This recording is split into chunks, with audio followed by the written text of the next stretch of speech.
What's up, Moto buddies? Mike here from Taco Moto Co. Who are we? We make and sell the ultimate products to perfect out your Austrian dual sport motorcycle, a KTM EXC, EXCF, XCFW, Husqvarna FE, and FES. And soon we'll be developing some products and components for the Honda CRF 450L, RL, and X bikes. We build out bikes for our clients and friends, from Sunday Trail specials all the way up to fully equipped global slayers like what RTW Paul is riding on as he travels around the world on an EXC 500. In late 21, we'll be rolling out a full service suspension shop as well as a motor program, full rebuilds, blueprinting, balancing, getting rid of the motor buzz and the big bore KTM thumpers, top end, valve grindings, the works. We want to extend, ultimately, what we're after is to extend your ride day and your endurance and your stamina and be able to keep you on the bike for more riding years. We've got a bunch of 70-year-old riders out there who, with our help, hopefully will be riding well into their 90s. Taco Moto Co. Find us out on all the socials. Go out and get some adventure. For episode 72 of Tech Talk Taco Tuesday, Jimmy Lewis is joined by his co-host, Logan Tyler, and guest, Dallas Theabald, recent Ironman amateur class winner of the Vegas to Reno race, and together they discuss interesting topics such as peeing during racing, some free riding tips, sparks, KLRs, and TPIs. You'll also hear about a discussion about the differences between the KTM 2016 models and 2021 models, and you'll also learn why you should buy a used bike from Jimmy Lewis. Keep listening, because you'll find out.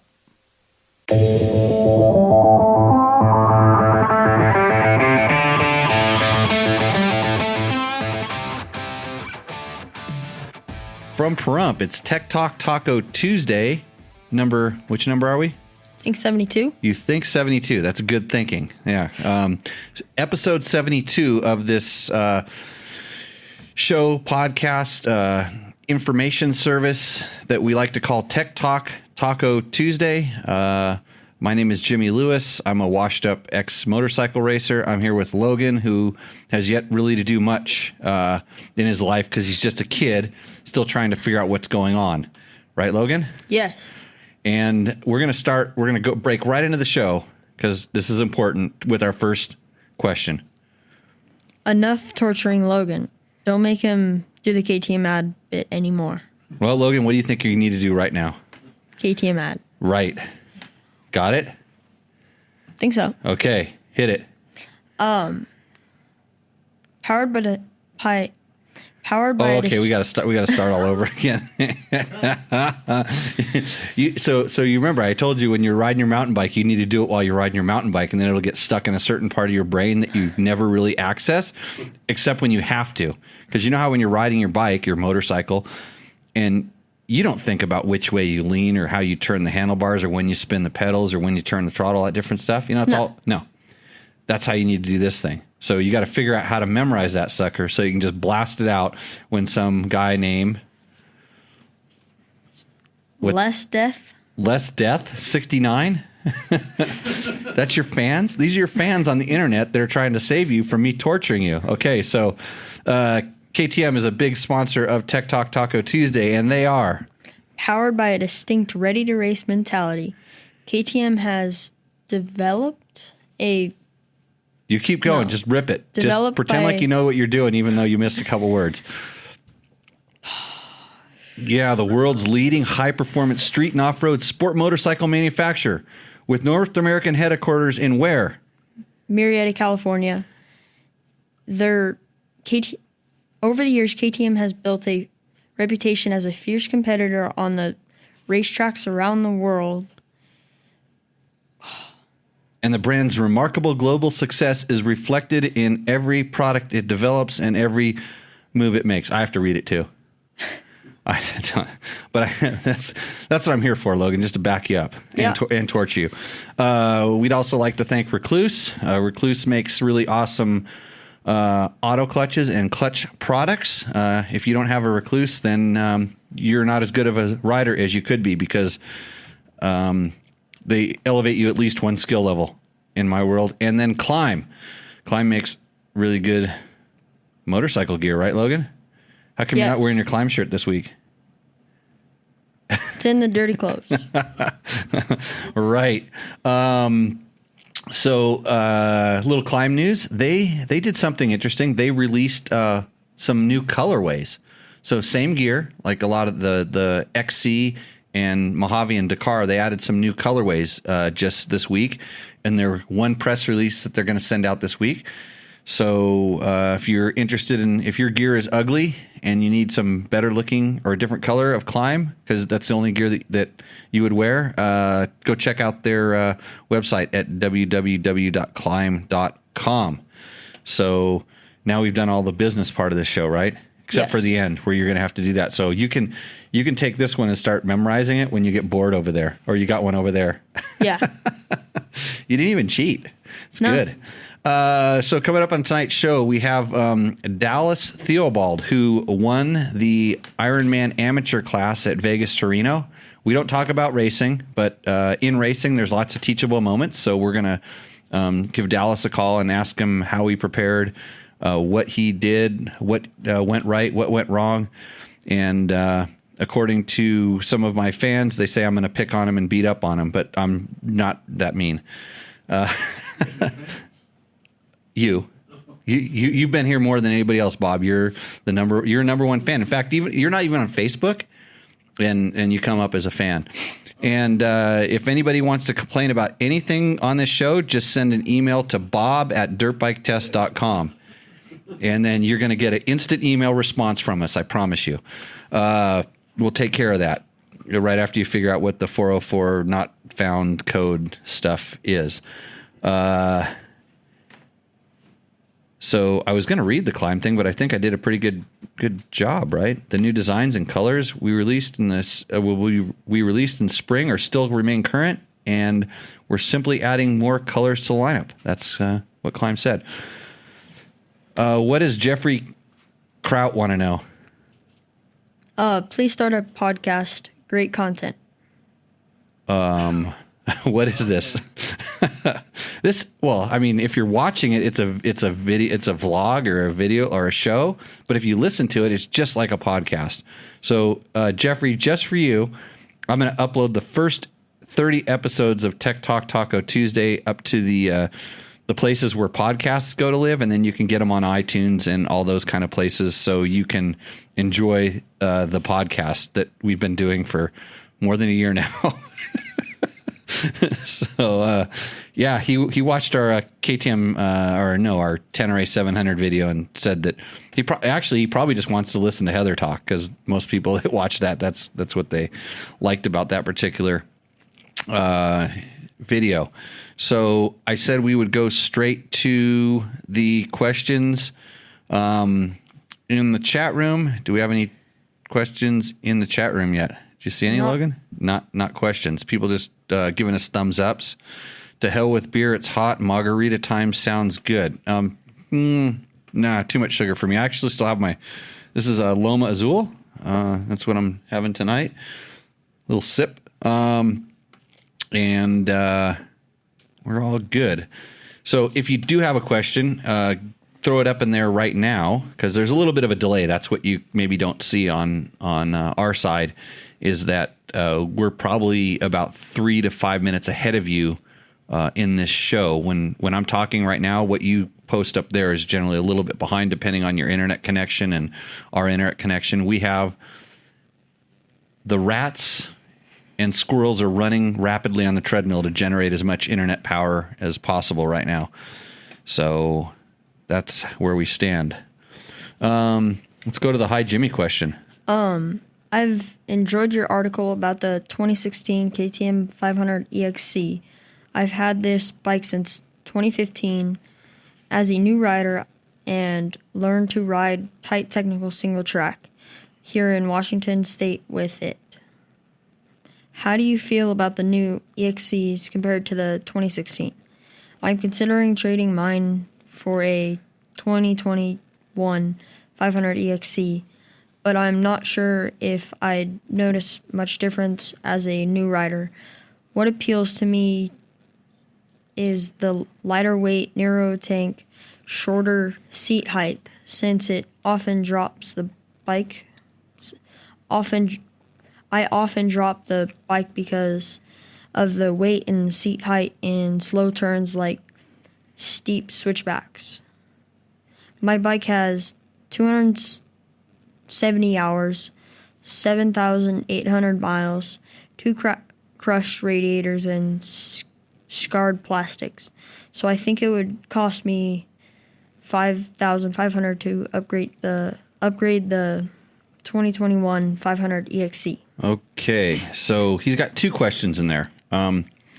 So how do I compare the new ones to the old ones? And I have a lot of old ones and don't have any real new ones. I have a couple 2019s. And the 20 is the next one. That's what you have. You have a 23. Okay. So like I always say, you go 3 or 4 years and all of a sudden you're going to notice something. It's the one step. So if you had a 19 and we're going to a 21, or an 18 and going to a 2021, probably not a big difference. They've made some steps, but going from that version, the 15, 16, so 16 was the new one, the cutoff for the new, the 16 was the last year. I always get confused, so many different things, but you will notice it. Lighter weight, yes, the scale lies. It actually feels more than what the scale will tell you. Narrower, little bit. Shorter seat height. I think that's more of the spring preload that they check the bike with. I think the seat height is essentially the same. So it's a little bit different engine character that helps the bike feel lighter. I don't think it doesn't feel like it makes as much like torque, like robust power. But it has torque that you maybe don't necessarily feel as much. And it depends on how what you do to modify it or change it. And you can go from mild to wild there. You can completely wreck it by trying to make it run like a motocross bike, or you can leave it nearly stock and have a great running motorcycle. And net, I think the newer ones are actually easier to ride. They're just smoother. The torque is just delivered a little bit better. So they're really good. Your bike is tipping over and because of the seat height and slow turns and steep switchbacks. That has nothing to do with the bike and everything to do with your balance. And so that's a whole nother question. You'll drop the brand new one exactly the same amount of times and for the exactly the same reasons, because it has nothing to do with the bike. Your bike has 270 hours on it, so it means it's halfway broken in, 7,800 miles. It's getting used good. And I don't think it would cost you $5,500 to upgrade it, unless you're talking about like selling your bike and then you think you're going to have to throw $5,500 more at it. Those 16s are still commanding a pretty good price, especially right now. We were just talking about this before the show. Like, hey, if you want to buy a couple of KTM 525s, got them for sale right now. Just get a hold of me. I got two 2004, 2005. And let me tell you about the KTM 525. Like, KTM had to stop making those because they made too much power. And they had to make this piddly little 500 that all you girly men ride instead of a man's bike like the 525. And I'm not kidding. I'm getting old. That's why I'm selling them. I can't handle it anymore. So if you want a real man's bike, the gnarliest desert bikes ever. I mean, they have 6-speed transmissions, 520. They have a carburetor on there. You know why KTM quit using carburetors? Because the government told them they had to to the bikes make too much horsepower. So if you need to get your ass on a motorcycle that moves along, contact me and I got them. They're showroom, except they might have some scratches and a lot of time on them, but I'm not even kidding. I'm selling those. And I'm selling some KTM 250 RFS bikes as well. I'm on a liquidation phase here. So if you don't want to be caught riding a KTM 500 like all your piddly little friends, get a 525 for me and let it rip. So yep, I'm being serious. And by the way, I have a Husaberg 570. So what do I even need a 525 for? I just need to get rid of them. I ride a Husaberg 570, bro. Keep going with the question. I love the look of the newer flat plastic fairings. That alone adds a lot. Thanks, Jeff. Oh, no. He started talking about the 350. No, right there. In your remember? Oh, Oh, is that I wonder if it's a whole... Oh, that's a whole different question. Yeah. Jeff. Yeah, no, you got to read Jeff's question. in your 2018 350 EXCF article to talk about how good the new forks and rear shock are, do you think a new rider would notice the improvements over the 2016? I'm 150 pounds, riding the bike fully Stick? stick. Fully stick, yeah. I like to stick my bike stock. The only thing Stock. that bothers me is the harshness of hitting something with the front wheel at 45 plus mile per hour on a dirt road, like a rock slightly protruding above the dirt. I'm not sure if the newer bikes absorb those hits more. Okay, so it sounds like he has a 2016 also. He's talking about the 350. And at 150 pounds and the bike is fully stock, if you just took a new rider and hopped him on one bike and the other bike and they rode down a road and the bikes were set up exactly the same and you're hitting that one rock at 45 miles an hour, probably not going to feel that much of a difference. It's like you shouldn't hit a rock that's slightly protruding around. You should go around it, right? I mean, if you have the opportunity. When you said road, Yeah. okay. If you're on a trail and there's a step and then you do it, then you should maybe use a little technique where you slightly lift the front wheel and then you unlight the bike and you float over that rock. But that's a whole riding technique thing that I don't like to talk about too much because then everybody thinks I'm picking on them. I have a school for that. It's called Jimmy Lewis Off-Road Training, and we are back in business, by the way. You know we're back in business, Logan? Did you get the schedule?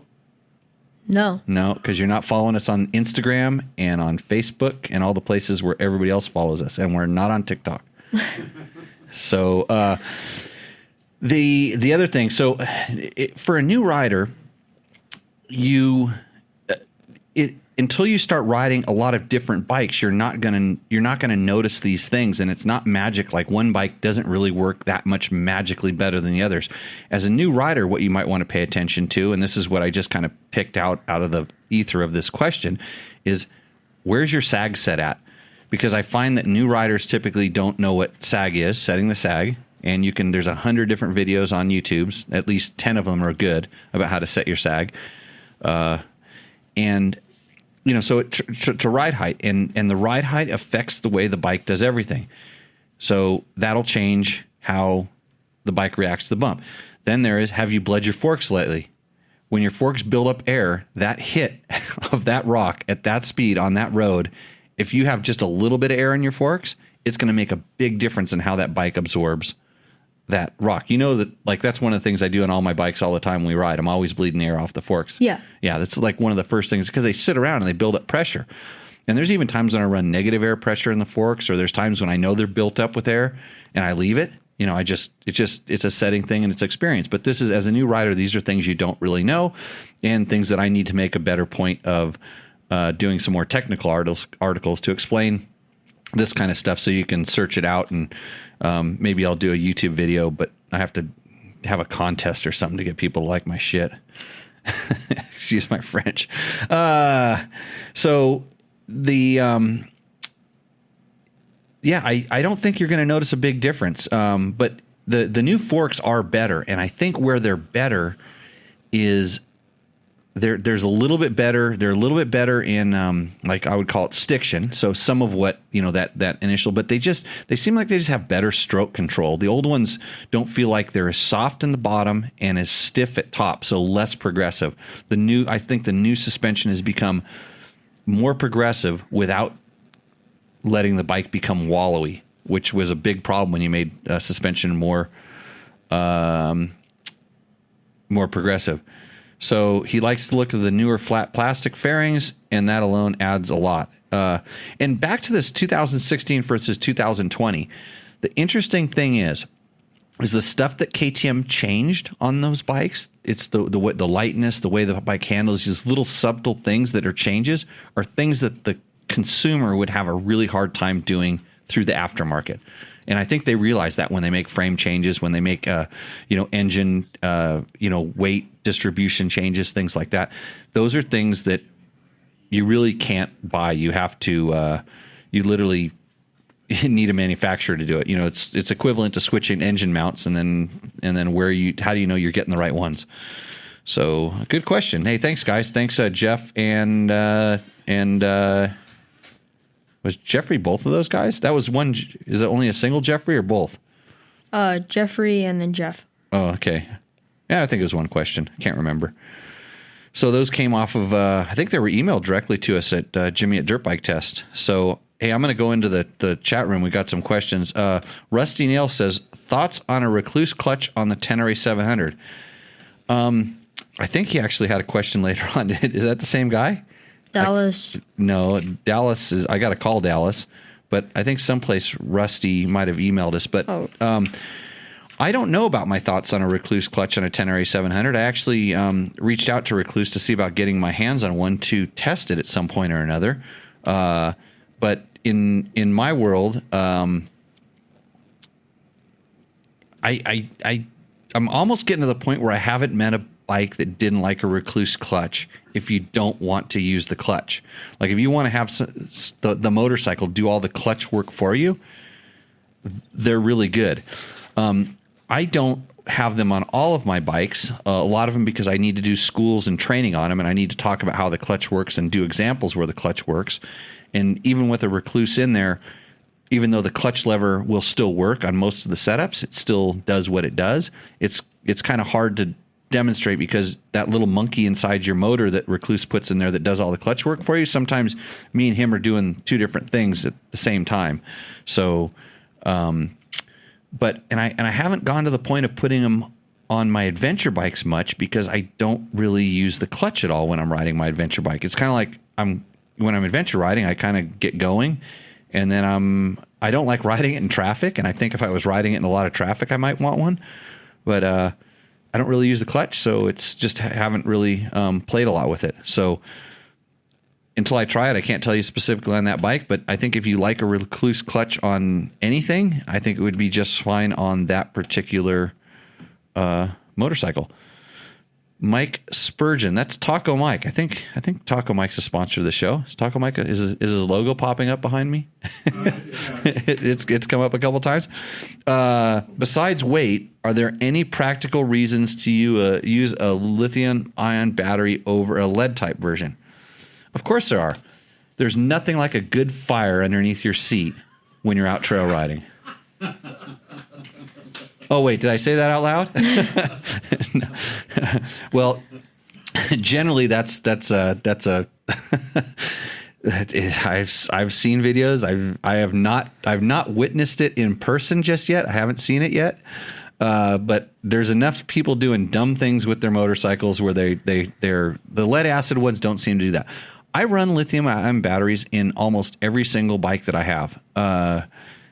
For the weight, for the cranking amps that you can get out of them. I've had really good luck with the durability on them, and I run Shoari batteries.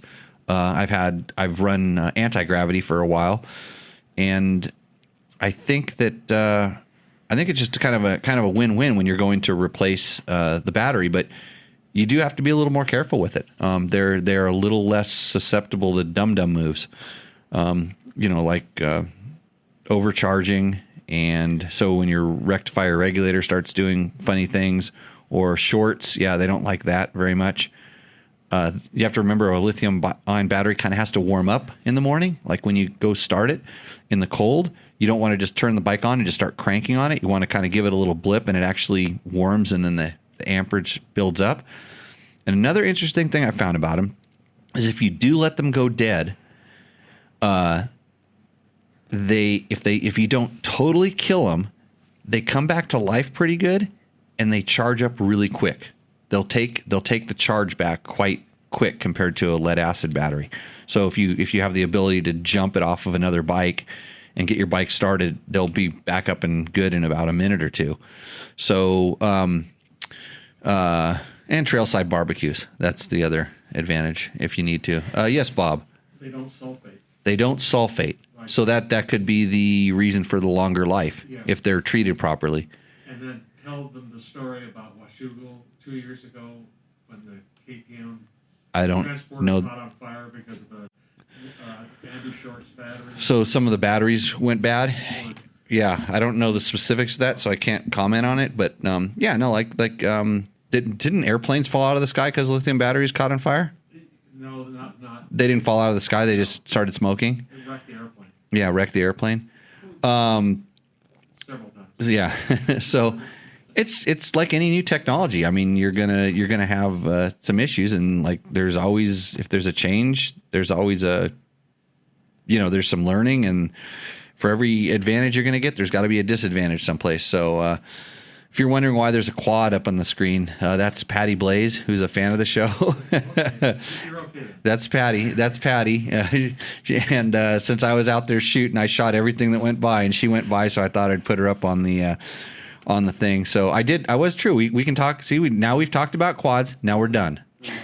Okay, we talked about quads, and now we're done. I don't hate her for that or discriminate. Mike Spurgeon asks again, what do you think of the Air Pro automatic fork air bleed system? I don't think about it because I don't know about it. So there's always somebody that has something like that. And I prefer just to have the little caps, the little push buttons on top of them. And then it's real easy. I don't have to get a screwdriver, and I just like that and done. And it's easy. And if I didn't have 47 different bikes that I like to bleed forks on, I would probably have them on every one. So I have them on like 20 of them. Yeah, Rusty Nail. He says he's the same guy that's asking that recluse question. So we don't have to read that one later on, Logan. Okay. One less bit of work for you. It's almost 7:30. Let's do the one long question here, and then I'll call Dallas. Hi, Jimmy. Really been enjoying your show the last few weeks.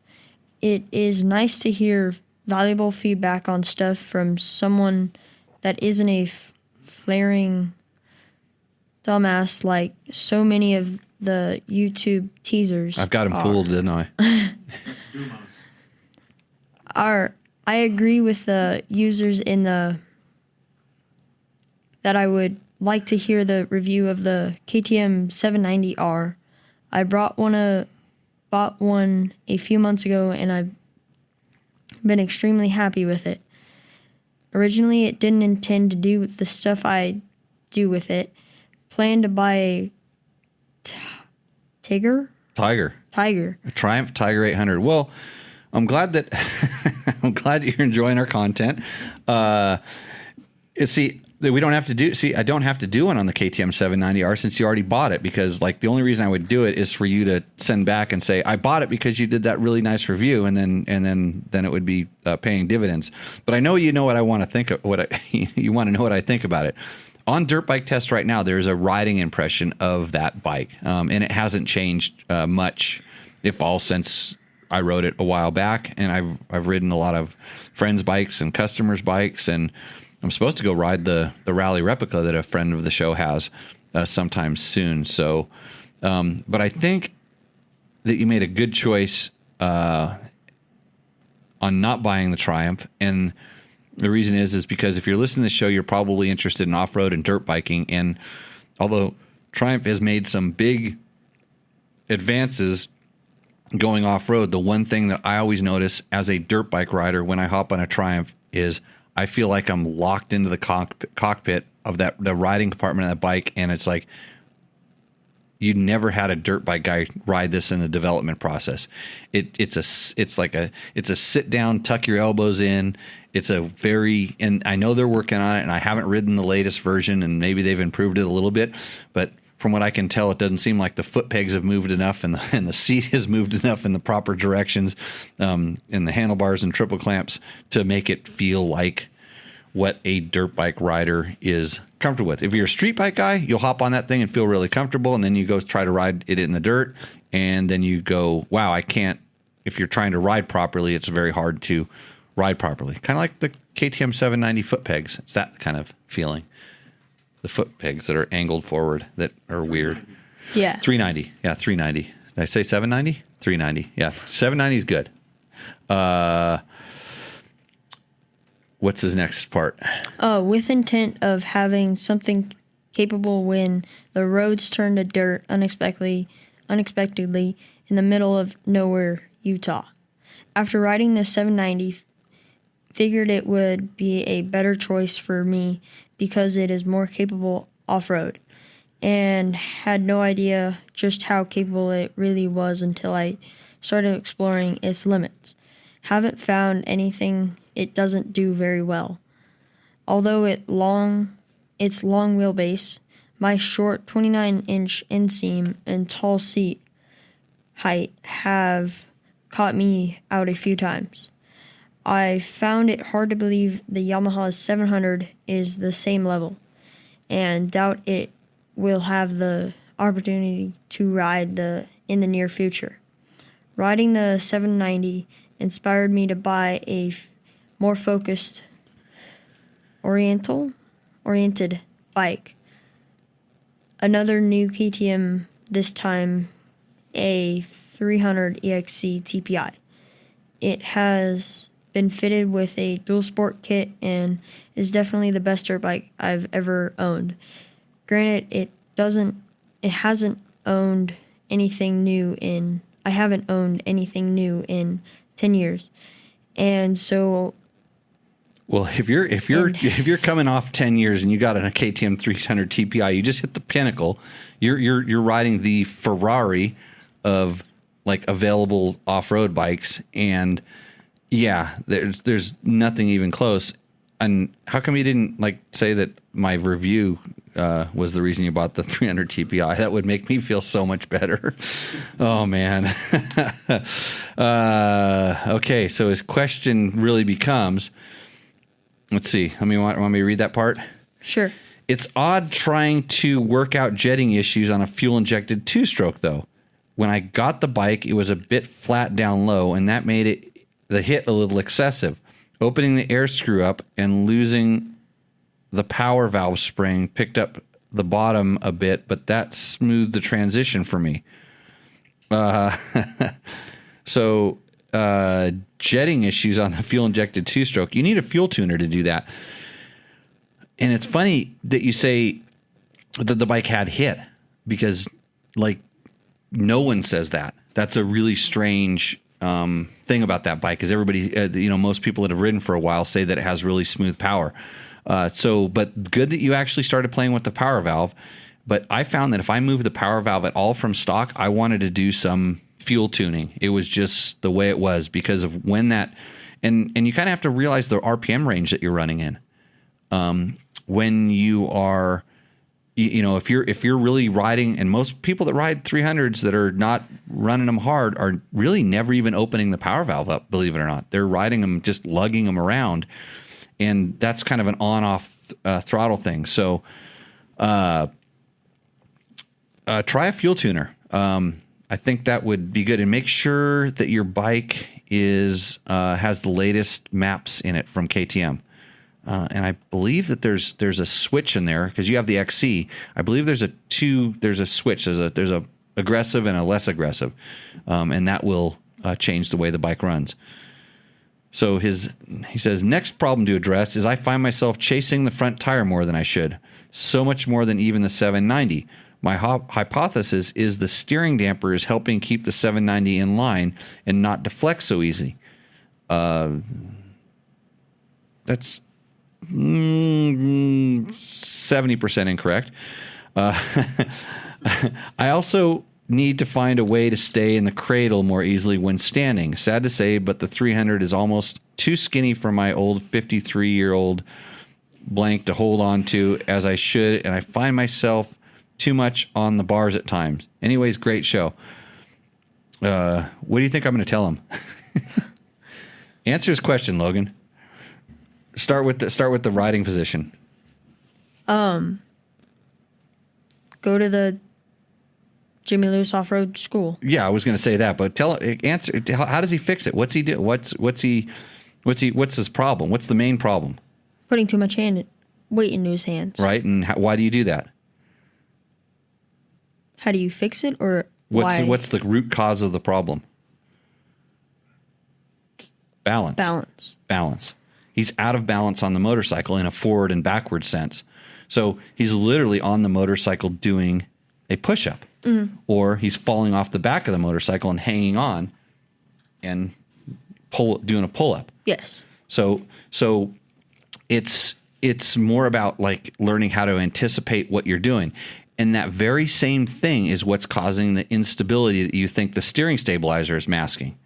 So when you're falling forward on the bike or falling back on the bike, you're hanging on the handlebars. So if you're out of balance, so that's forward and backwards. If you're a little bit out of balance side to side, which I'm guessing you are, then you're steering the motorcycle. So now the bars are turning one way or the other. And so let's say you hit something or you get on a loose traction surface and there's traction on the tire. That's like a steering damper. And then your KTM 790 has a steering damper built in, which is causing a little bit of it. But that type of steering damper does not it's not as good as like some of the aftermarket ones at kind of fixing that sort of a problem, because they dampen both directions. So they're constantly damping sort of what you're doing, so it's masking what the real problem is. So I think you need to work on putting your weight on your feet and not your hands, because we've evolved past that, and that's how you steer the motorcycle as well, with your feet, not with your hands. And then all of a sudden standing on that motorcycle becomes a lot easier. Actually, I think if you go to jimmylewisoffroad.com, we have some very basic balance drills in our video section, someplace that'll just give you some starting points for that. And then you'll have to look for our soon-to-be launched online digital riding school that will answer all the questions for a small fee, of course. Right?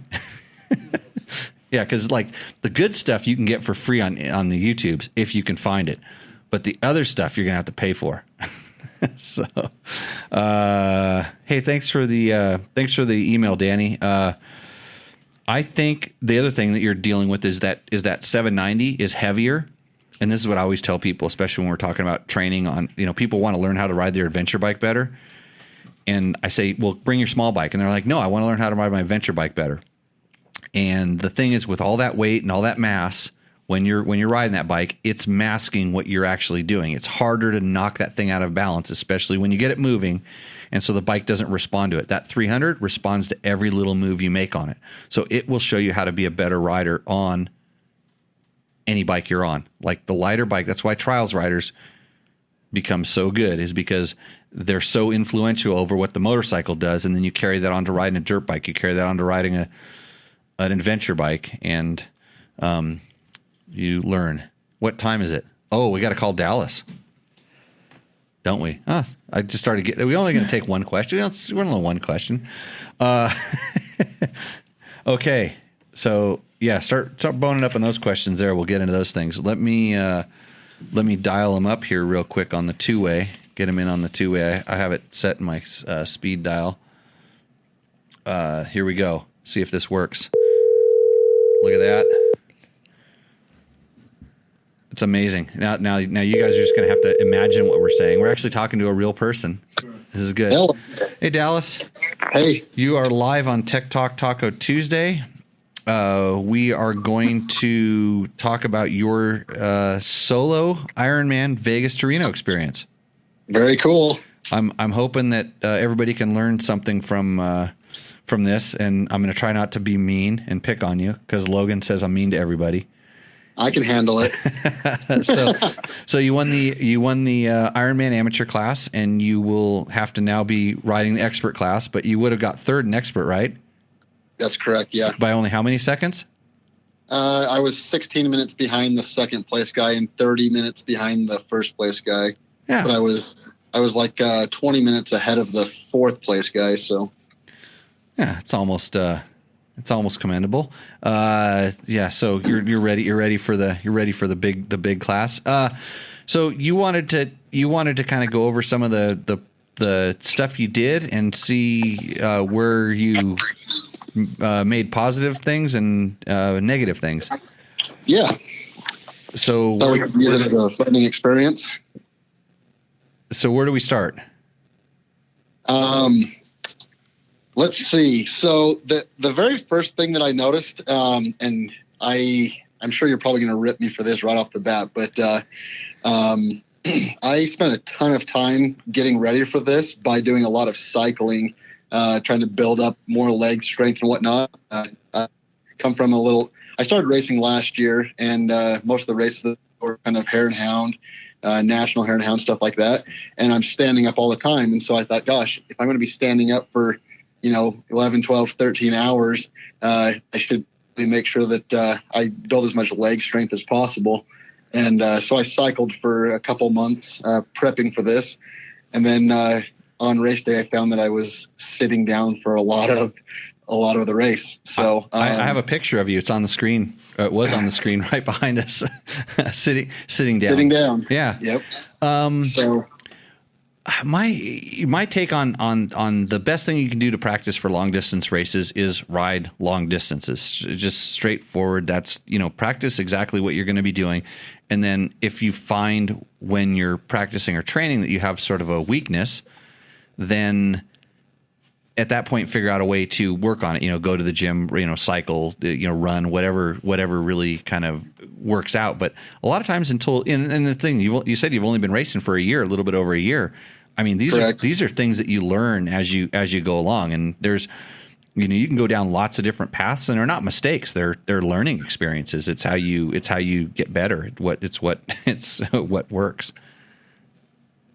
Yeah, and I'm definitely figuring that out right now. Like I've really pushed myself to learn from a lot of people around me. I've been lucky enough because I've got quite a few good riders that are in the area here in southern Utah, and I've been able to. That's Skylar Howe's country. Yeah, Skylar Howe's is actually one of. He's a good friend of mine, and he actually helped me prepare for this race a lot. He actually built my bike for me and helped prep all that, and gave me a lot of good pointers. And I mean, he is a good source. So I've been able to, I think, advance pretty quickly through it. But it's always my drive to just constantly get better and not practice mistakes all the time. practice the correct riding style if I can. So. Yeah. So I talk about riding style and technique and stuff all the time, and it's funny because I sat in that one turn and I shot every single vehicle that went through, and having a lot of expertise in the motorcycle riding thing, I literally saw 3 guys that went through that turn, Skylar being one of them, that did that little section. It was a long straightaway followed by some heavy braking, a chicane kind of thing, some acceleration, then kind of downhill turn. And I was able to kind of be in some different positions to get photos, but just watching all the different quote techniques going through there, and considering like pretty much 97% of them were just at the core, not ideal. And it comes down to little stuff like where the breaking points were. And I have a lot of it on video, and I will at some point, if I ever get the time, break it down, like to watch where the good guys are braking, and then where they're doing their turning, and where they're accelerating, and where their body position is on the motorcycle. It's definitely not sitting down in the middle of the seat, which was what most guys did. Was they missed their braking point, or they didn't, and it's hard to say braking point because you have to do terrain reading, and you've never been around that turn before. But they came in a little bit hot, and they're not good enough on their brakes to slow the bike down by the time they need. So they're still continuing to brake while they're trying to start their turn. So now you can see it so clearly in a lot of the videos with the wheels being out of line, but it's out of line during deceleration, which means, think about it. Put your bike out of line and get on the brakes. It doesn't work. No. The back end starts wanting to come around, the front end wants to slide out. Then all of a sudden it's like, whoops, I'm going too fast and I'm out of control. And so then you kind of start seeing all these different techniques. Most riders were standing up when they were on their brakes, or at least had their butt off the seat. I wouldn't really call it in the back of braking position. What they did at that point was drop down and stick a leg out, and then it was start praying. Luckily, mostly because I went and moved a couple big boulders outside of the berm, because if the one rock that I moved wasn't there, I would have got crash photos, and I just don't even like that stuff. So I kicked a big ass rock up over this berm. And thank you. And you were close in the photo I have of you. You were getting close. You weren't up there where some of the other guys were. So, and I didn't, like I said, until you told me your number, I had to go back through and find find the sequence and stuff. But like you say, a lot of that sitting down is, when it's perfectly smooth, yeah, sit down, it's fine. But in off-road racing, it's rarely perfectly smooth, and stuff can kind of sneak up and surprise you. So I stood up like 99% of the time, and it's kind of a learned, thing that, if your desk at your office or wherever you sit down was bouncing around like even your off-road bike does on a washboardy road, which is what most of Vegas to Reno is, 2-track roads, you wouldn't sit on it. If you had to do something, intensive, you would actually kind of stand up. Make sense? Yeah, and I know that I must have been, doing kind of the seat hover for a lot of it, because the next day my quads were I was feeling it in my quads. So I probably wasn't like sitting down on the seat as much as I think I was, but I was definitely down in a very, very low position, and not. Obviously, I don't want to be standing straight up, in more of an aggressive.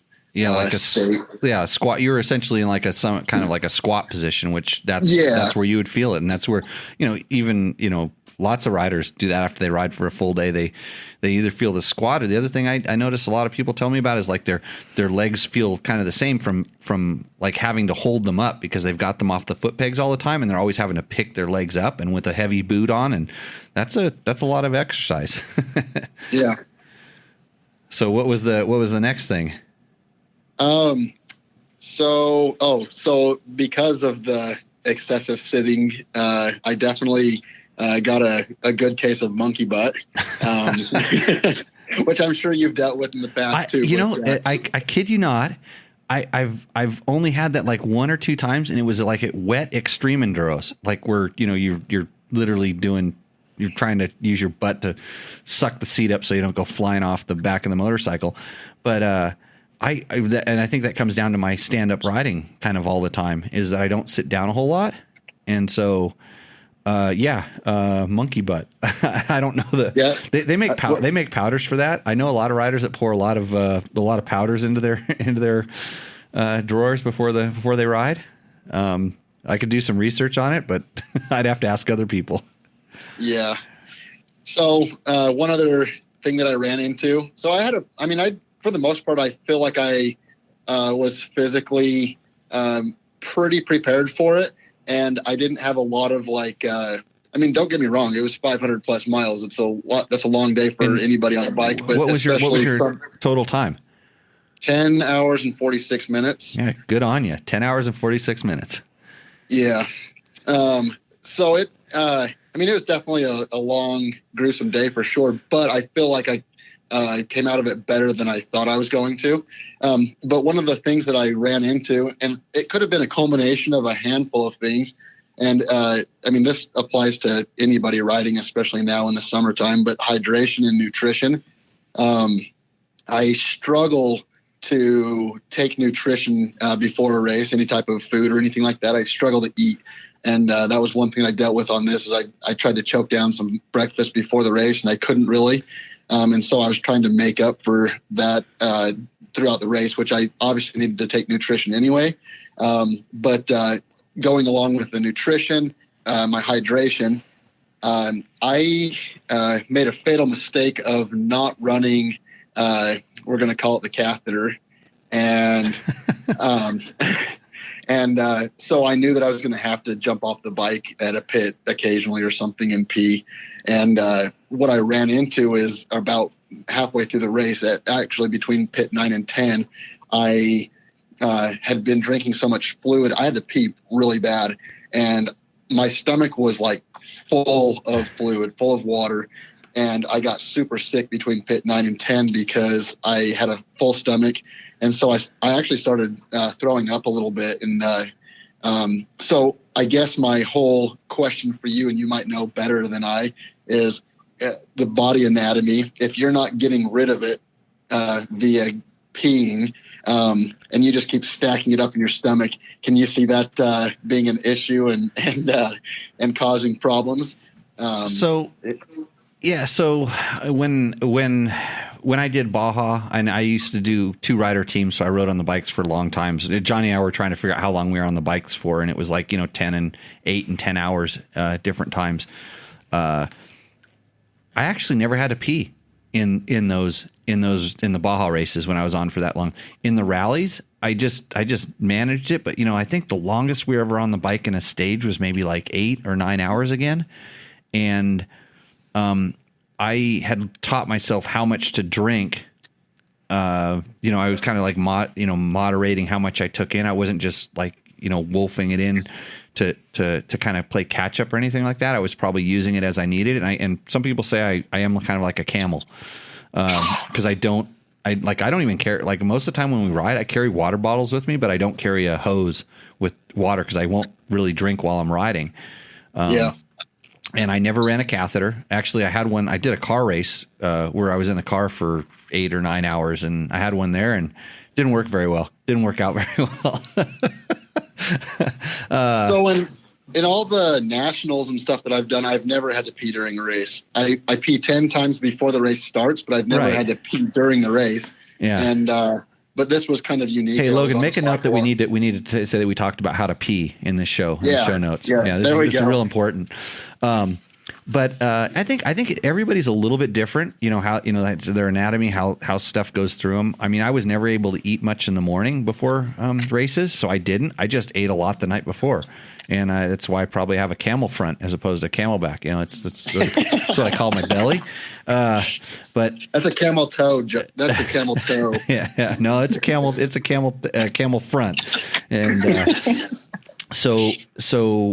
It's but I learned a ton about the nutrition and eating while you're exercising and stuff when I started doing ultra marathons, so running long distances.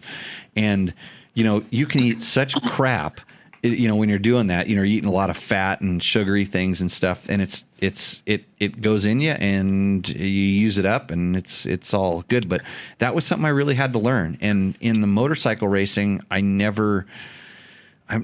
it wasn't until I started doing the extreme enduros that I actually started really bonking on my body, just running out of energy, like to the point where you just can't you're having like cramps that you can't control yourself anymore. So but I think now it's down to a much better science, but really the only way to find out about that is to train to the level that you want to race. And that's the same thing with, when you're setting up your bike, don't set up your bike for the first hour of a 10-hour race, set it up for the middle 5, so at some point you got to take your, your race bike and your settings and go ride it for 5 hours and say, hey, now how is it working? Little things like that. And sometimes that's really difficult to do.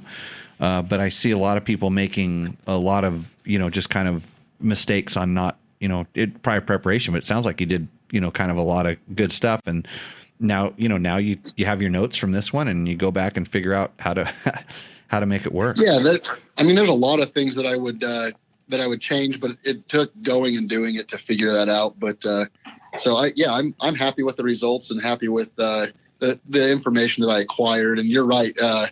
The bike setup was, as far as not setting it up for the first hour of the race, that was so critical. And I'm so glad that it was set up the way that it was, because it was a little soft the first hour.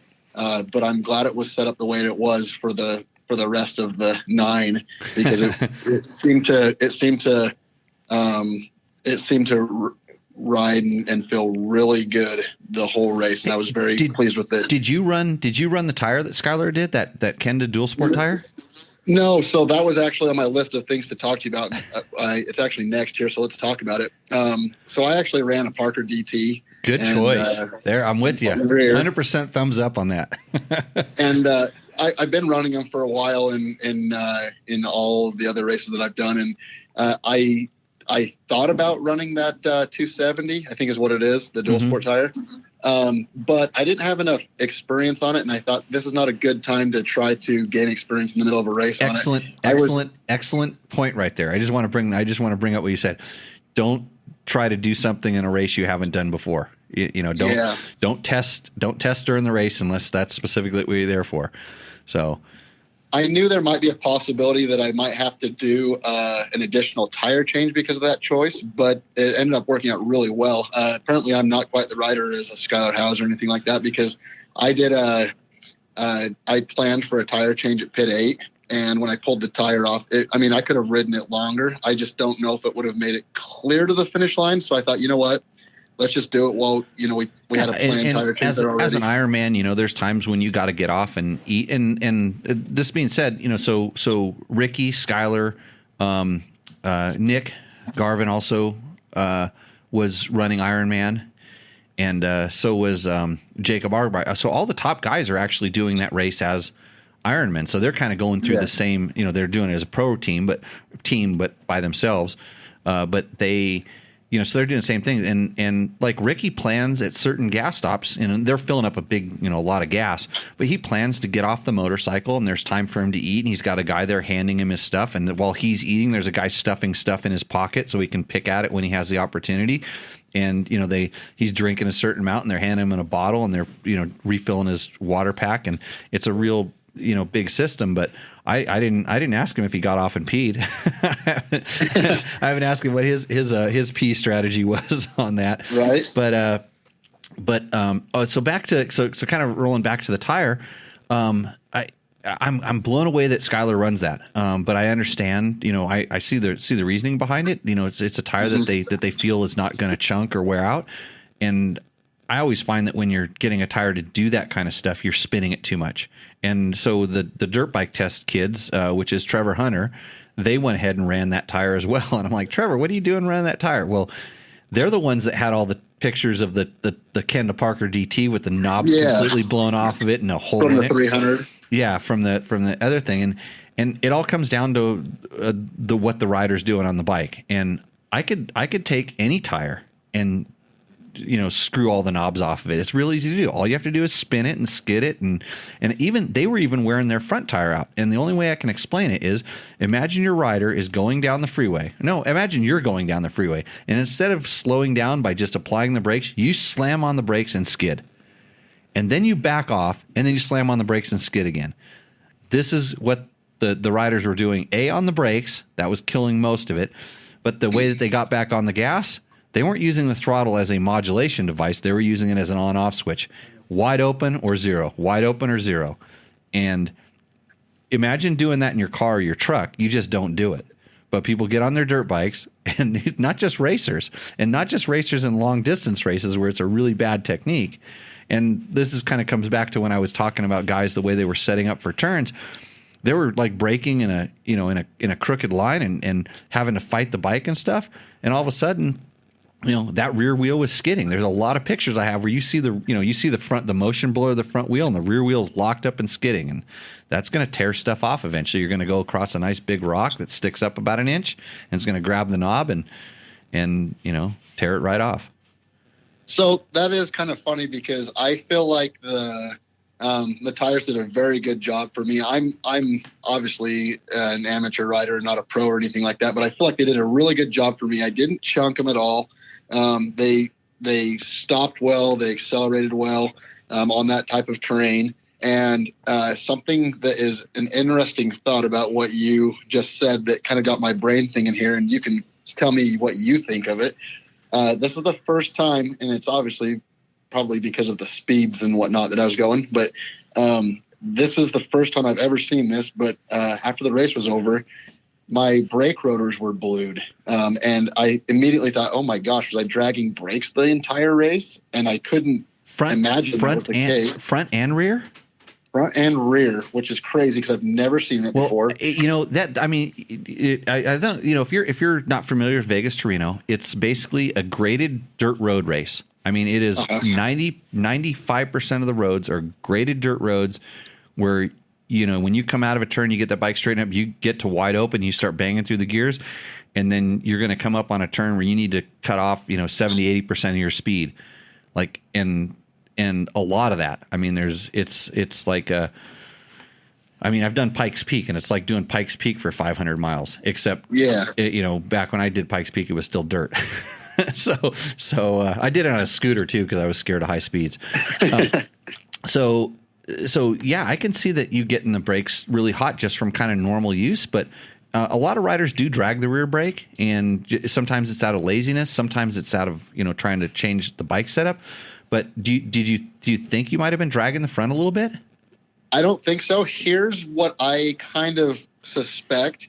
So I put a lot of. I mean, I use my front brake a lot in like the nationals, and hardly use my rear.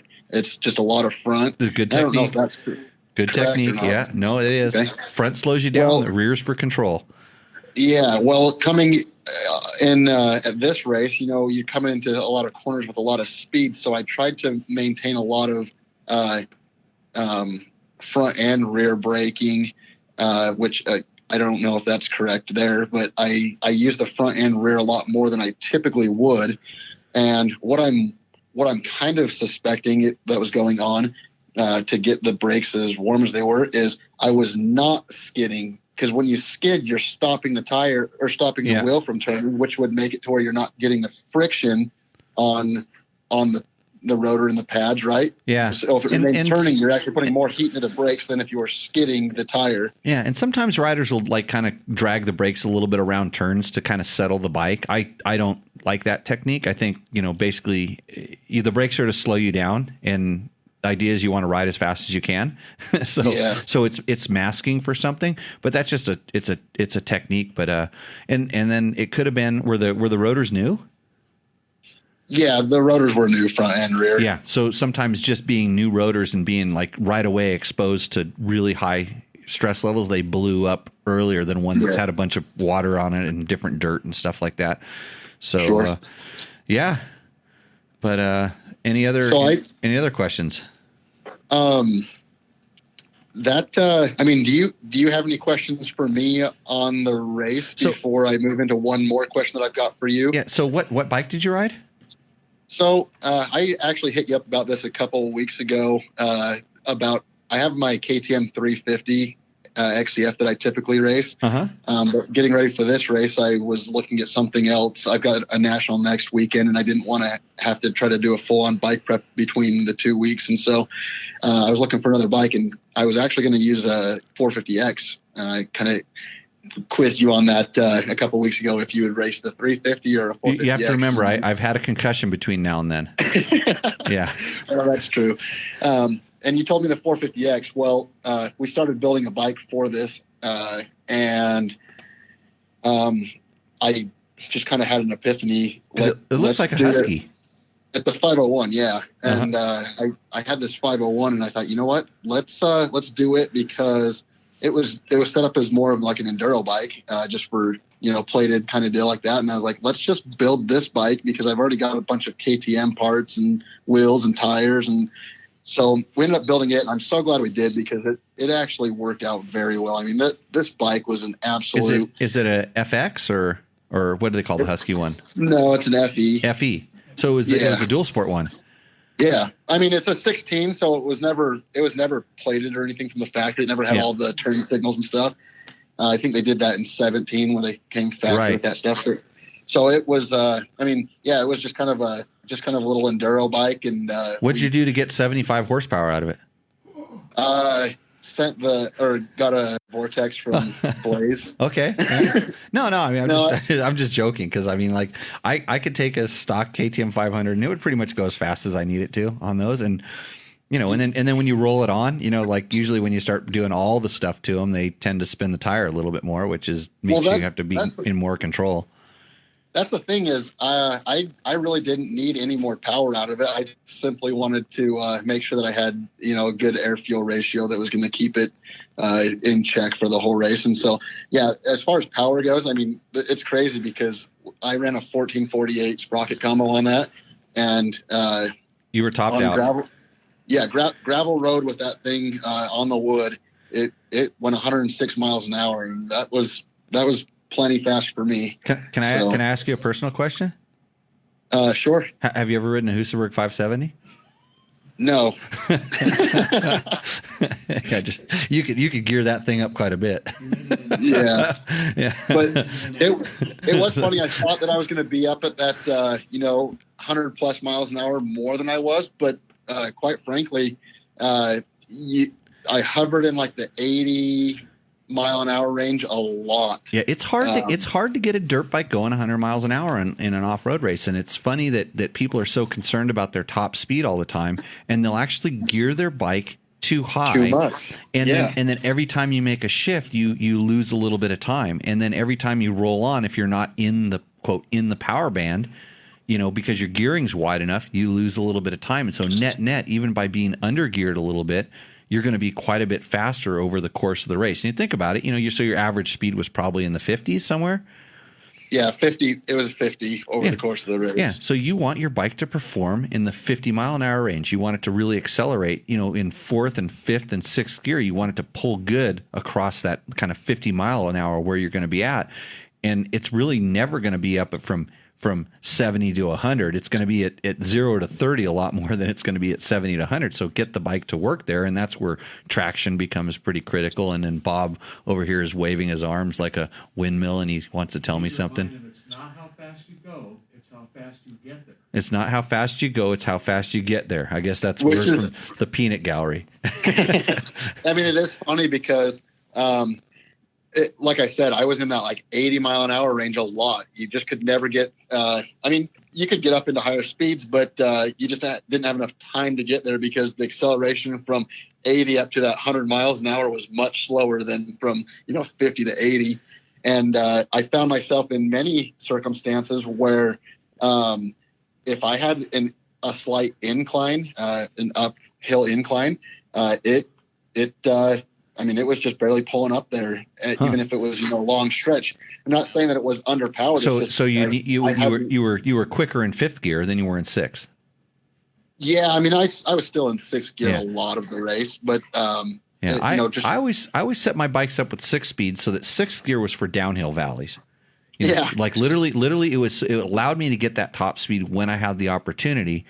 To go and then fifth gear. If I was in an uphill valley or ground that was kind of soft or more sandy or something, it was pretty much fifth gear.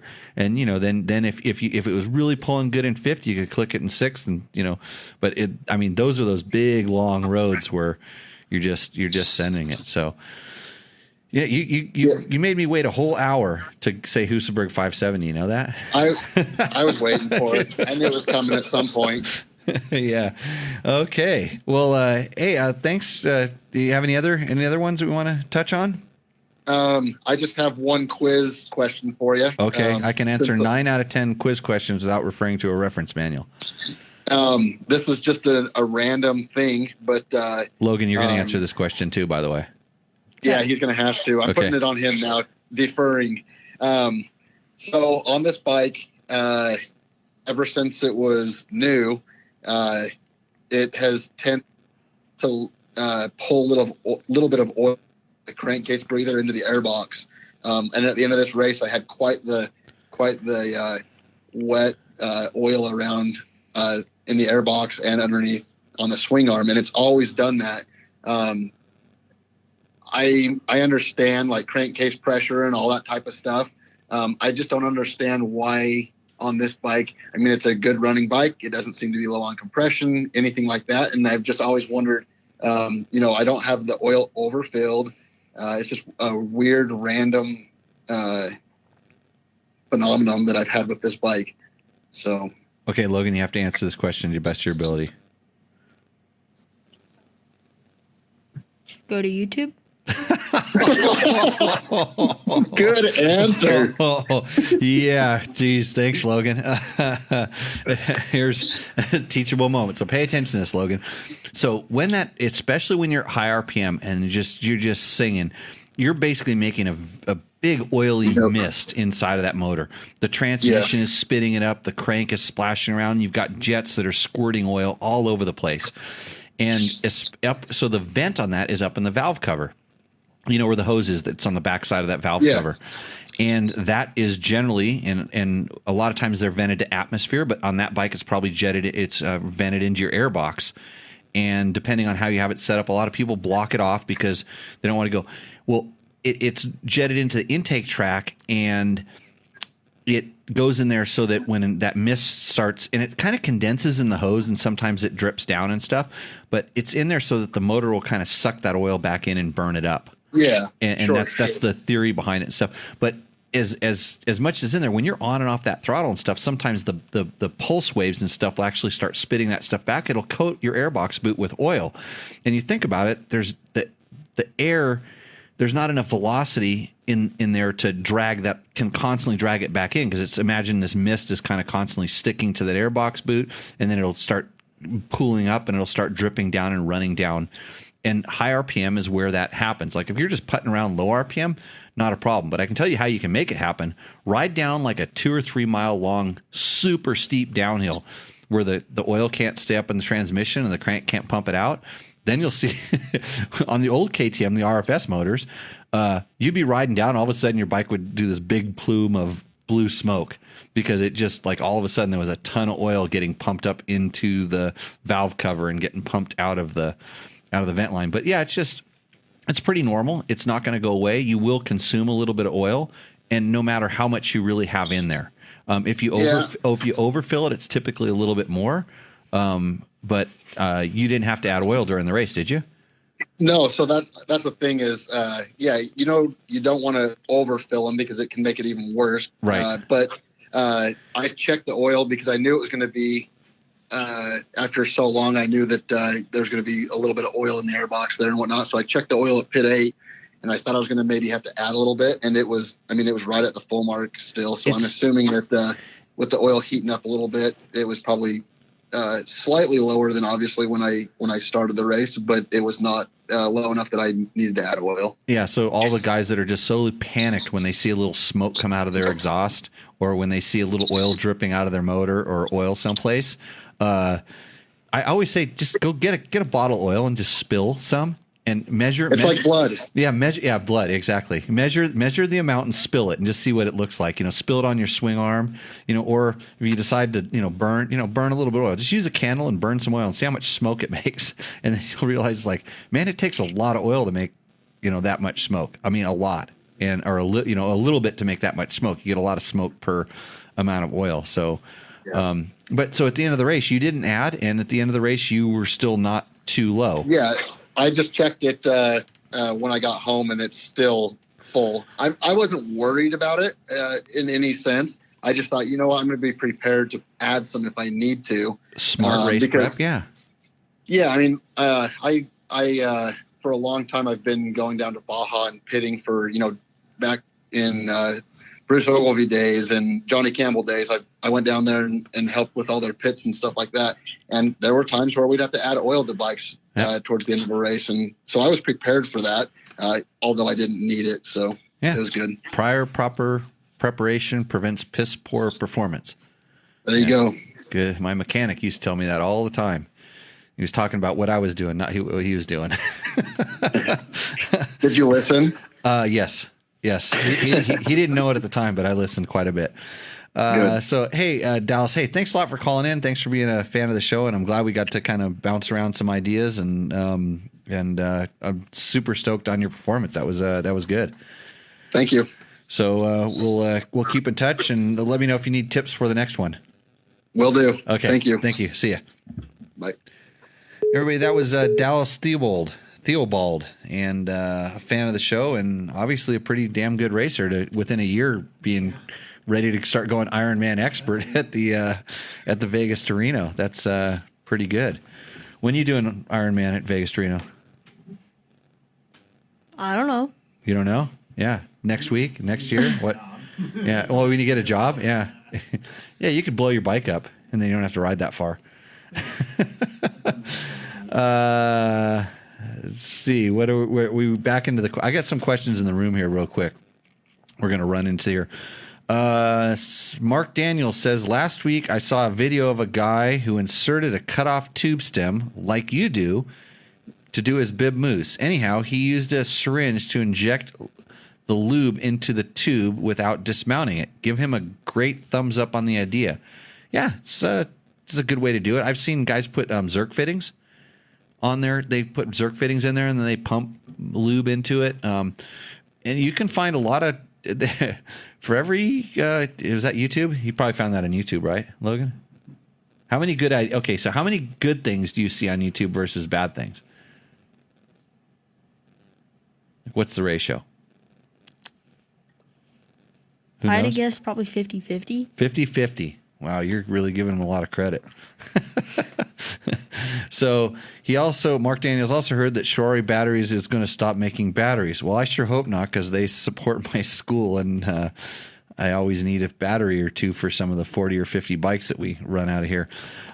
Dean Kemp, Jimmy, love the show. Getting my first adventure bike, a Tenere 700. What air pressure should I run, and should I change the tubes? You should run 27 front and rear, even with the stock tires. And you should change the tubes when you change your tires, I think. I don't know. I put Kenda tubes when I switched the tires in ours. I put Kenda heavy duty tubes in ours. I took out the thin ones. Remember, when they build those bikes, they want them to be light, and so the tubes are a good way to save weight. Michael Pound says, "Hey Jimmy, I got a 07 KTM 200 XCFW, which is having a problem with the Kickstarter. When you kick it, it feels like it skips a couple of gear teeth, but finally engages. Doesn't an 07 have an electric start? No, it doesn't. Too bad. This only happens occasionally, and I'm sure the problem is a wear issue and an easy fix, but as hot it is in my garage, I am lazy. Have you experienced this with my bike? No, I have not experienced that, because I have an older one also. Let's see. I'm thinking about, so I have tried really heavy viscosity gear oils that have caused that problem before.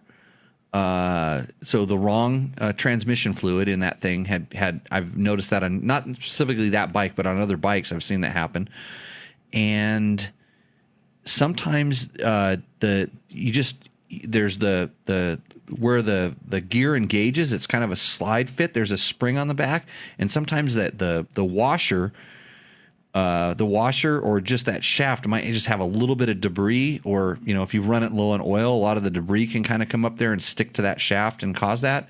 So I would give that a try. It's so easy to get that side cover off. Just quit being lazy. You're starting to sound like Logan. And then San Felipe Bob will consult Dallas on monkey butt. He says he's, and Kate's bars, by the way. And then Janie says she got monkey butt because of sand on the jet skis. Now that there's a monkey butt discussion going on. So now we've talked about how to pee and how to handle monkey butt on Tech Talk Taco Tuesday. The most informative motorcycle products and body care information you can get on the internet's on a Tuesday night. Let's see. I should have started telling about Johnny Campbell pee his pants stories, because Johnny used to do that, by the way, which made his boots really, really stink. I feel like that's a skill. It's a skill? Oh, I can't do it. I tried. Go ahead, pee your pants. Yeah, no. That's what everybody in District 37 had. How would you? I never had to pee you pee before the bomb and then you pee at the finish. Never had to pee at a District 37 race. I must have the bladder of a camel too. When you get the rotors hot enough to blue them, change the brake fluid from the system. This is Chris Reel, giving top flight, super knowledgeable advice, because if those rotors have gotten that hot, so is your brake fluid, and it's compromised. Great advice, Chris. Trevor Hunter says he needs more George stickers. And the problem is, did your George stickers come with any money? You know how much money mine came with? You should talk to the pro here and getting sponsors there, Trevor. Hey, Trevor's story on his Vegas to Reno experience is up on Dirt Bike Test. Of course, I haven't read it. I haven't edited it. I think I shot the lead photo though, which makes me kind of proud, because I'm a really horrible photographer. I just have a good autofocus on my camera. And George is negotiating with him right here in the chat room. And they wanted to know if Dallas had changed the air filter during the race. I'm going to guess that he did. That was it. That is one thing about V2R. It's silty, and he started behind quads. Yeah, I know, because I rode over 40 Sportsman or something a few years ago with a friend, and I had to pass quads, and I was sandbagging. DB T-shirts, how do we obtain? Well, it's interesting. We have a website. It's www.dirtbiketest.com, and you can go there. Where's the shirt ad? I should just snap my fingers and be like magic. You can get a nice Dirt Bike Test shirt, but I'll have you know that we are out of a lot of sizes. We are running low on supply because we're spending all of our money investing in a digital magazine. Oh, did you actually hear that? Yep. There's a discount available at Kate's Bars until 8/23. I don't know anything about it. I haven't talked to them much lately. I know Kate disappeared, and I still have a couple left, so I'm okay. But when I run out, I'll be calling them for sure. Okay, what's the next question, Logan? Where are we at? Top one. Oh, what's his name?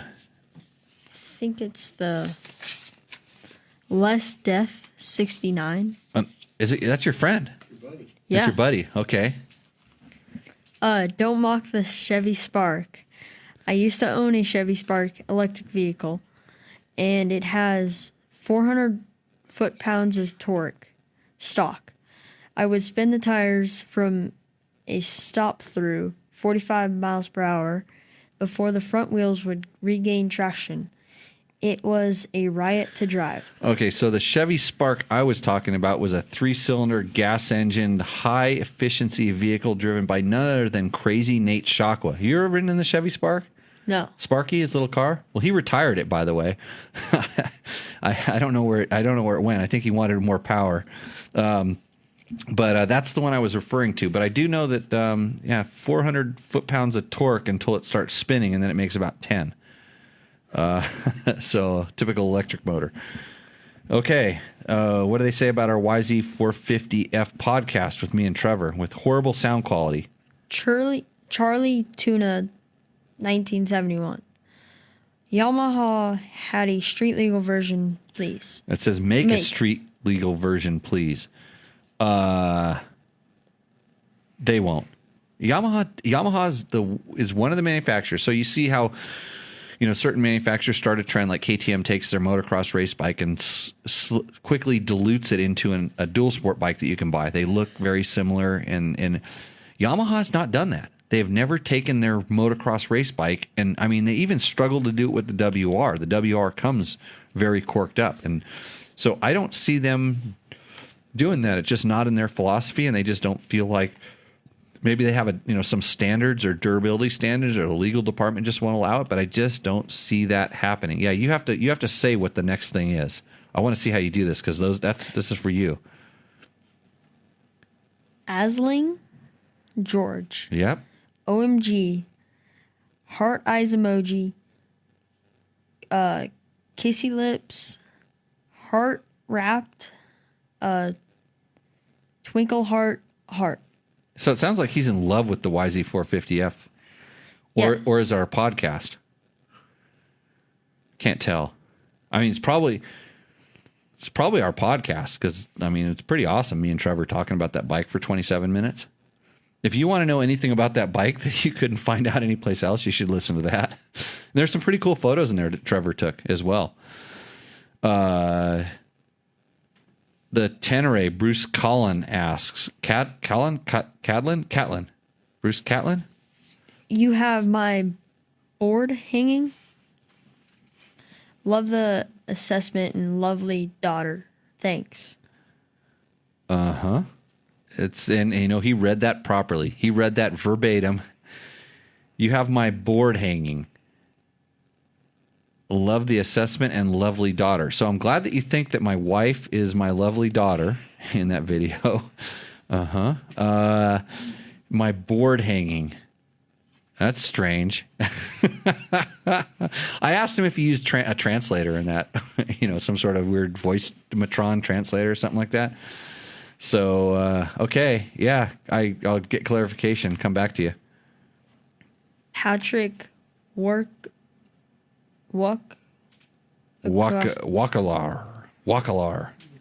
Hold on, let me do this the right way.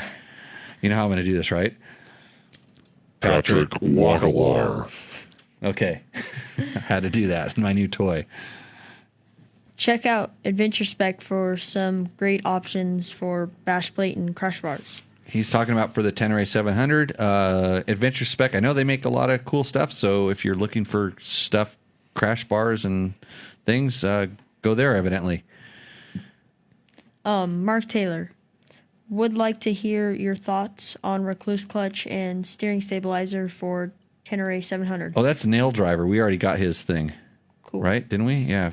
Percentage of hair scrambles in motocross riding. Great show. You should have just said, John, straight to the great show part. Okay, next. John Mullen. I've been waiting for this review forever. Jimmy approved. Oh, see, that's how you get on the show, John. Thank you for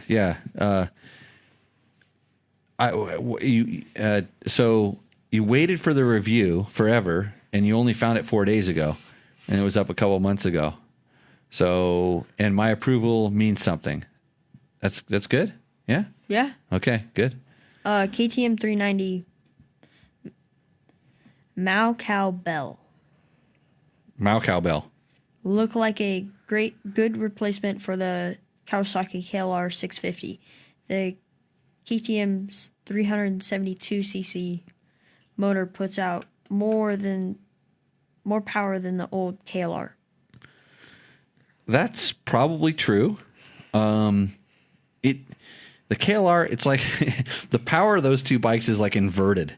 Like the KLR makes all its power. It's like an electric motor. It goes chug, chug, chug, chug like that. And the KTM, you have to rev it up to get the power.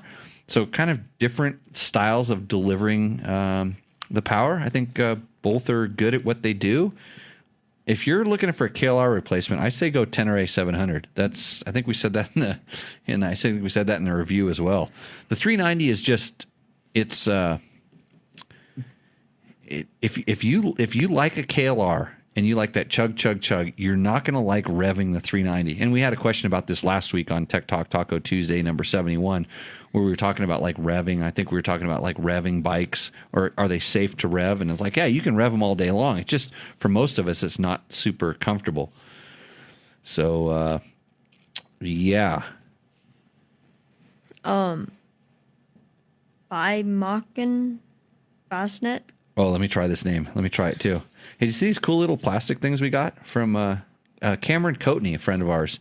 He does a Southern California dual sport riders, something he was playing with his 3D printer. Made those little dirt bike test logos.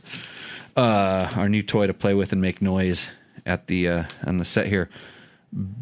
Bimoken Bassnet. Okay, what does he want to know?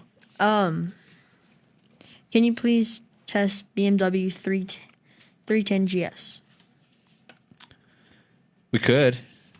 So somebody's going to have to call BMW and tell them to get us a test bike. Or I could call BMW. We don't have time. You want to test one? Sure. Yeah, shrugs his shoulders don't work very well on podcasts. Yeah, you want it? Okay. So I'll get you the number of the guy at BMW, and I'll have you call him. You can call him tomorrow. Tell him who you are. Tell him you're on this really famous podcast with a super awesome co-host named Jimmy Lewis, who used to race motorcycles for you, BMW that is, and they'll probably just send one out. They'll probably put it in a, like, knowing BMW, they'll bring it out here like immediately and roll a red carpet out and put a crown on your head, and you get to walk up to that bike. They do things first class, man. Yeah. Yeah, you could get used to that, but you're gonna have to work at it. So Dallas got back to us and said that he ran a filter skin and he pulled it off at pit 4, and he changed the filter at pit 8 and put a fresh filter skin on at the same time. If you were curious about how many filters he went to, which is kind of what I expected, I would suspect to do. And then he had the opportunity to pull the filter skin again. If you don't know what a filter skin is, it's kind of like putting pantyhose over your air filter, and it sits on there, and you attach the air filter, and then there's a string on it, and you can pluck it, and it pulls the kind of like the initial layer of dust on there and gives you about 3/4 of a clean filter to continue on and keep going if it plugs. Like, it's really good in silt beds. Like, if you go through a silt bed and your filter starts plugging, you can pull it off and then be really careful how you get out of the silt bed, which most riders aren't. They pull it off and the bike starts running again. It's usually a bike it's just runs out of air and gets rich and die. You pull it off, and then they start the bike up and they get going. What do? Hold it wide open and drop the clutch, and they fill the whole air box up with silt again. So yeah, it's funny because you can ride really slow through silt and it acts just like water. It splashes a little bit, but it won't get you wet if you just really take your time. But try doing that in a race. Yeah, impossible. Okay. Boomer. What does Boomer want to know? Jimmy Badass on a BMW rally bike, Lewis. Best review I've seen on any bike. See, that guy knows how to get on the show. Boomer. Yeah, new fan. Top fan. How can I give you a top fan status in this this class? Yeah, see, they want us to test BMWs, don't they? Yeah. Yep. Okay, next. The Gas. Michael Howard. Great advert for the sport/hobby of trails. Trials. Remember 6 psi front, 4 in rear, 3 to 4 psi tire pressure. That is how much traction you can have. How did he spell tire? Tyre. You know what that means? Brit. Brit. You just listen to Bob. You Yeah. totally cheated. Yeah, that's how you spell. That's how you spell tire on the other side of the world. Brit. Yeah. We have a WR450F question. Yes. Yeah, you have to read that. Good morning. I have a I'm out of beer too. 2014 two men from tuned on. It reheats. Wait a minute. No. You need to read the Jose, Luis, Paul, and Yaya Chavez question. Did I get that name right? Jose, Luis, Paul, Anya, Chavez has a question. Bien dia. Good day. Tango un 2014. I have a 200 Novus. I don't know the numbers, but yeah, 2014. Yeah, go ahead. A Los Dos Men. D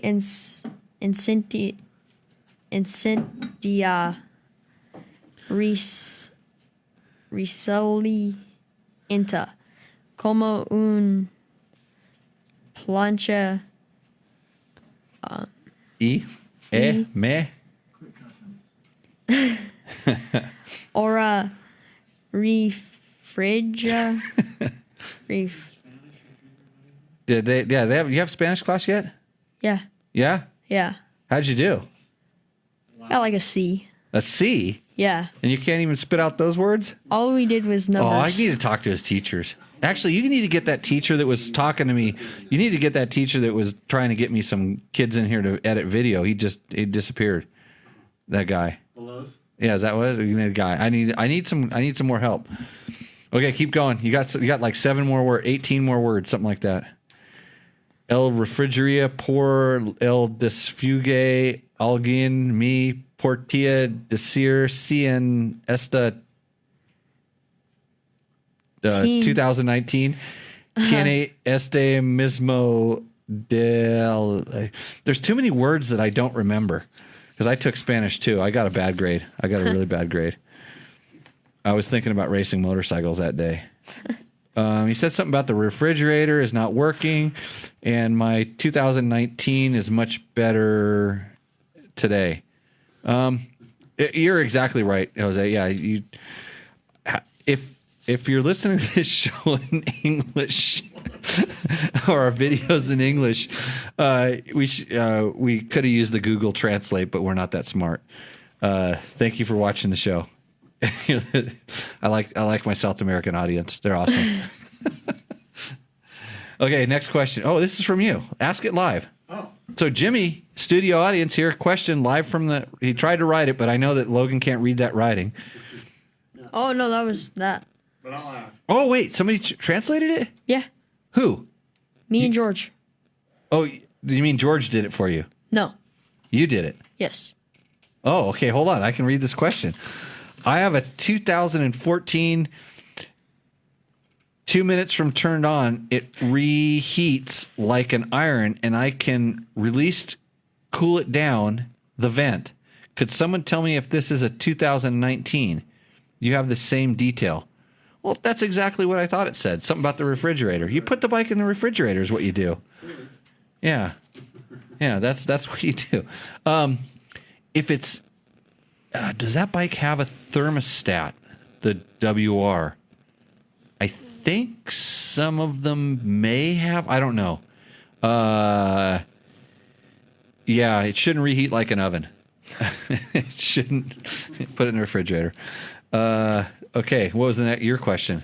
So a 250 TPI, turn it into a 300. Yes. Besides the obvious cylinder, piston, etc., as far as the electronics and the fuel injection, what are you up against there? So Jimmy's asking if I take a 250 TPI and turn it into a 300, aside from the obvious piston, cylinder, head, because I think the strokes are the same. Yeah, What are you up against as far as I don't know. no. My question is I don't know, and I suspect they're slightly different. The part numbers have a different injector, but The injectors are different. different part number. But Interesting. Yeah. Yeah. Bob might have an answer for this. One of the injectors, because they got They have two. Yeah, one on each side. One of The the port timing is different. Port timing is different on the bikes. We got some negotiations going on here. Bigger cylinder, bigger piston, higher velocity. No, if the velocity is going to be the same because the velocity is based on the crank. It's moving But- more air. It's yeah, okay, it is moving more. Yeah, I would suspect it's a little bit different. How much different is? One of the biggest tricks in the old days was to take the 250 ECU and throw it onto in the carbureted bikes and throw it onto the 300. It gave it definitely a different power character. But at that point, you had the ability to adjust the jet. So I imagine if you had a piggyback tuner, like just dropping that stuff on top would not be an issue. You could probably tune it, into a way that it works. But you could probably, if you just got the black box or had your black box flash to 300 spec, because I think a KTM dealer could do that, then you would be. You got a good line on a 250? Where is it? Because I need to buy it before you do. 300s, Yeah. Oh, I know. Yeah. and 250s are kind of about $2,000 cheaper. Really? You know what? People have them on sale because I don't think there's a $2,000 power difference between those bikes. I think for your riding and what you're doing, you'd be pretty damn happy with the 250. I know. Yeah, I get it. Yeah. I had a 250. I might. 300. You like the 300 better? We all do. I did. Yeah. I really did. Yeah, maybe I should get a 300 or 250. Who knows? Okay, so are we done with questions? You have any other good stuff? Yeah, George. I see George try to translate it there. You need Marty Gomez to translate, or Victor. Yeah, Victor. He's probably banned from Facebook. He's not banned from the show yet. He's not trying hard enough, but you never know. The battery's going low in the computer. Have any questions, Logan? No. Nope. You got your KTM read all dialed in? I'm going to let you read it off of the chart, but I want you to read it like a real radio announcer this time because I'm torturing you. Yeah. Okay.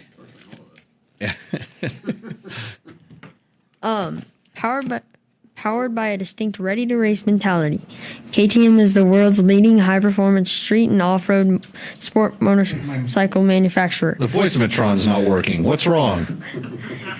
With North American headquarters based in Murrieta, California, over the years, KTM has built a reputation as a fierce competitor on the racetracks around the world. The brand's remarkable global success is reflected in every move, in every product it develops, and every move it makes. Okay, I got to figure out how to turn it off now. So, hey, thanks to KTM. Thanks to Taco Moto for sponsors. Thanks to Recluse. What does Recluse make you? Auto clutches. What do they make you? A better rider? How many times have you stalled with a Recluse? Once. Once. Only once? Yeah. Okay. It's because you're bad with your throttle hand. Climb for their new colors of adventure gear. Hey, I also saw someplace that Climb is having some specials on some of their F5 helmets, like at a reduced rate. A really good vented helmet. That's the one I like to put on my head before I run into the ground.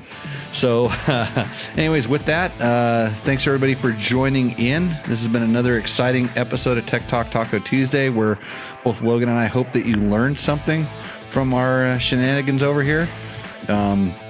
This is about the best we can do, right, Logan? Yeah. Okay, so with that, we will see you out on the trail. Cheers.